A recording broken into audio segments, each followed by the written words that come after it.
আরে সামির, তোর স্কুলে আসতে এত দেরি হলো কেন? কোথায় গেছিলি?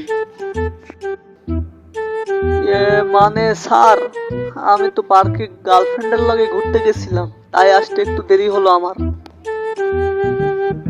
কি শয়তানের বাচ্চা, তুই স্কুলে আসা বাদ দিয়া গার্লফ্রেন্ড লইয়া পার্কে ঘুরতে গেছিস?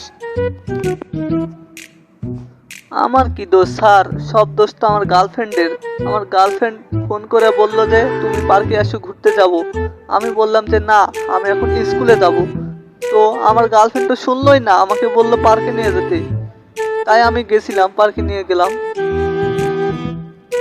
কিরে, তোর গার্লফ্রেন্ডের এত বড় সাহস যে আমার স্কুলে আসতে মানা করে? একবার তোর গার্লফ্রেন্ডের নামটা ক, আর হচ্ছে ওই কোন জায়গায় থাকে এটা ক, তাইলে ওর খবর করে দেবো। তাড়াতাড়ি ক। স্যার, আমার গার্লফ্রেন্ড তো আপনার বাসায় থাকে। আমার গার্লফ্রেন্ডের নাম হচ্ছে রিয়া। কিরে, এটা কেমন হলো? তোর গার্লফ্রেন্ড আমার বাসায় থাকে মানে? আমার বাসায় তো একটা মেয়ে আছে, ওই মেয়েটার নাম হচ্ছে রিয়া। তার মানে কি আমার মেয়ের সাথে তুই প্রেম করছিস নাকি?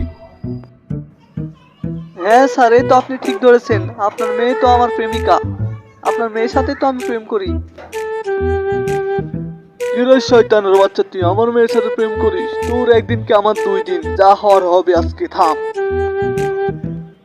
হ্যালো ভাই ব্রাদার, কি অবস্থা সবার? আশা করি আপনারা সকলে অনেক অনেক ভালো আছেন। এই ভিডিওটি আপনাদের জন্যই বানানো হয়েছে। আপনাদের যদি এই ভিডিওটি ভালো লেগে থাকে তাহলে অবশ্যই একটা লাইক করবেন আর আমাদের এই চ্যানেলটিকে সাবস্ক্রাইব করে পাশে থাকবেন। ধন্যবাদ সকলকে।